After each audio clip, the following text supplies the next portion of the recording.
Oke, selamat datang kembali teman-teman. Kali ini kita akan menservis motor Mio J. Permasalahannya nanti akan saya sebutkan. Karena si pemilik motor ini ingin motornya dicek dan diperbaiki semua. Untuk kondisi mesinnya masih bagus. Dan dari lubang knalpotnya juga sudah saya periksa. Kondisi knalpotnya masih kering. Si pemilik motor ini bilang kalau lampu utama depan dan lampu belakangnya mati semua. Lalu pada saklar lampunya juga kondisinya sudah patah. Dia bilang dulu waktu patah lampunya masih bisa hidup. Tetapi sekarang lampunya sudah mati. Mungkin lampunya sudah putus, begitu katanya. Lalu dia bilang lagi, pada stang atau kemudinya, itu juga sudah oblak. Terus saya tanya, apakah pada bagian kopling atau CPT-nya sudah pernah diservis? Dia jawab, belum pernah. Nah, begitu ya teman-teman, nanti kita akan bongkar CPT-nya. Kalau dilihat dari usia motornya, ini motor sepertinya sudah berusia 7 tahun. 7 tahun ya, dan CPT-nya belum menunjukkan gejala masalah. Jika kita analisis, sepertinya karakter mengemudi si pemilik motor ini halus ya teman-teman. Baiklah, ini akan kita cek semua.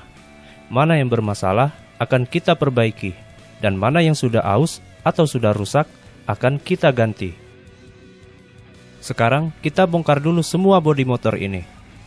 Untuk menghemat waktu, pada sesi pembongkaran bodi motor, saya skip saja ya.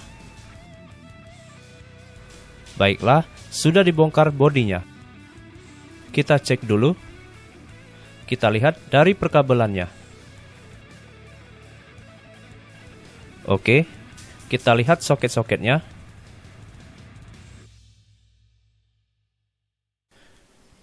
Ini kabel apa ya? Oh, ini sepertinya kabel tambahan untuk lampu senja di belakang. Baiklah, bisa saya pahami. Kita cek posisi kabel yang di sini. Nah, di posisi ini, kabelnya harus terjaga dengan aman ya teman-teman. Karena posisi kabel di sini yang paling sering terkena basah. Jadi, jangan sampai perkabelan di sini terkelupas. Terkelupas karena terkena benturan. Sudah terkelupas, kena basah, jadilah korosi. Ditambah dari kotoran di jalan, tentu akan membuat kabelnya ini menjadi hancur atau short. Dan ini sangat berbahaya bagi sistem kelistrikan motornya. Nah, teman-teman, dijaga betul ya jalur perkabelan yang berada di sini.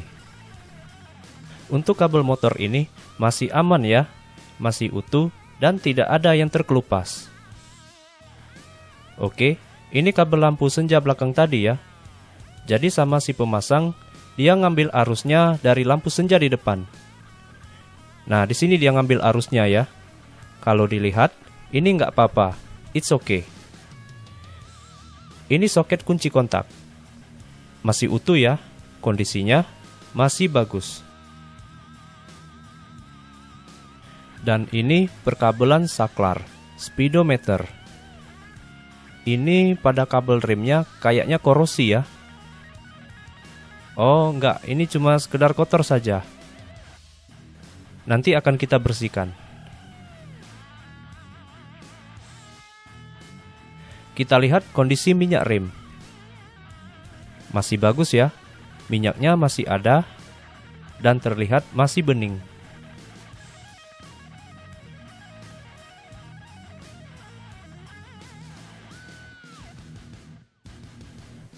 Nah, ini CVT-nya. Nanti akan kita bongkar. Sekarang kita mulai perbaiki komstirnya.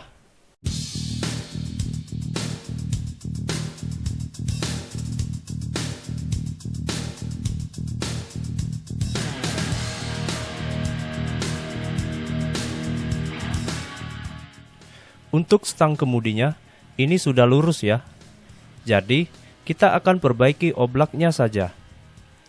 Mula-mula, kita hilangkan dulu oblak kemudinya. Di sini saya akan mengencangkan mur komstirnya. gunakan obeng min yang tumpul, lalu ketok dengan tenaga yang ringan.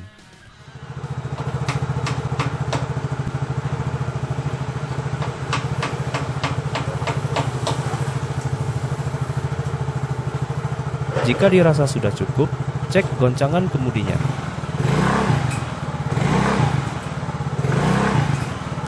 Nah, oblaknya sudah hilang. Selanjutnya, kita cek manuver belokannya. Angkat ban depan dan periksa belokan stang tanpa ada sentuhan ban ke lantai. Jika terasa berat, berarti setelan murkom setirnya terlalu kencang.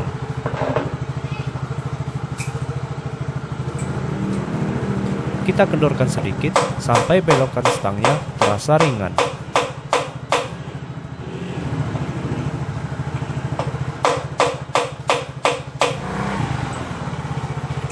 Oke, kita cek lagi manuver belokannya. Ini sudah terasa ringan ya. Pada belokannya juga tidak ada yang menahan. Kalau belokannya sudah ringan, tetapi seperti ada yang tertahan, entah itu gerakan belok ke kiri ataupun ke kanan, itu tandanya mangkok komstir sudah tidak rata lagi. Dan komstir setnya sudah wajib harus diganti. Kalau untuk motor ini, belokannya masih lancar ya, berarti mangkok komstirnya masih bagus. Sekarang saya akan melakukan penyetelan terbaiknya, yaitu kemudinya akan saya buat seringan mungkin, tetapi tidak sampai oblak.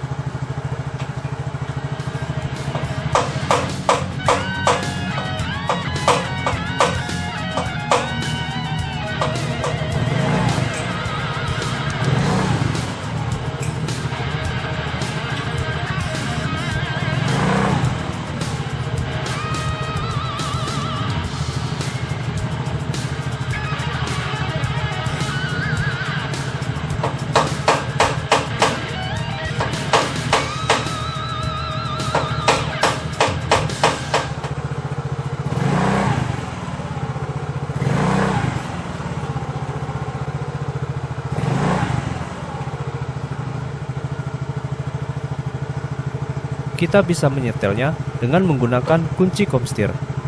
Tetapi, kalau saya ya teman-teman, lebih suka main ketok. Karena dengan cara ketok, itu menurut saya lebih dapat feel-nya. Apakah cara ini aman? Tentu masih sangat aman ya teman-teman. Ini tidak akan merusak mur komstir. Asalkan lebar mata obeng minnya itu sama lebarnya dengan tebal mur komstirnya.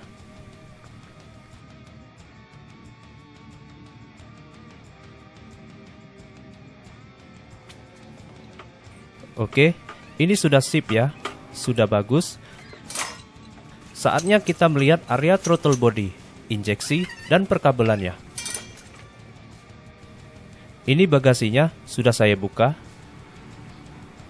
Kita lihat.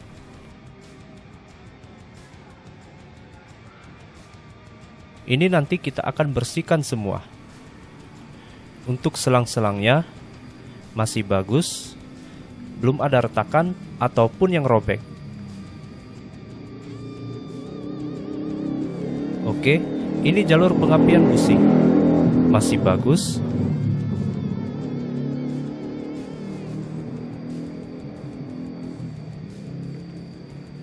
Kabel-kabel dan soket-soket sensornya juga masih bagus. Ini knalpotnya sudah saya lepas. Nampak di lubang pembuangannya belum ada kerak. Oke, ini kipas alternator atau spool. Kondisinya masih bagus. Dan ini coil pulser. Penampakannya masih aman. Dan kabel-kabel aki juga masih aman. Sekarang kita cek karet engine mountingnya. Ini karetnya sudah terlalu lembut ya. Nah, lihat, selongsongnya saja malah bisa tercopot dengan mudah.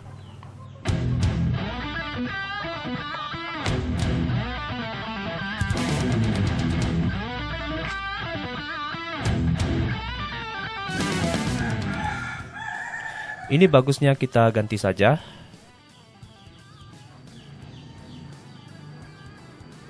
Kita ganti mountingnya di posisi kiri dan kanan. Lalu, pada karet mounting sebagai penghubung sasis dan mesinnya, ini kondisinya masih bagus. Sudah saya cek, karetnya masih menempel dengan rapat. Oke, kita biarkan dulu, karena mountingnya belum dibeli. Sekarang kita beralih ke CVT-nya.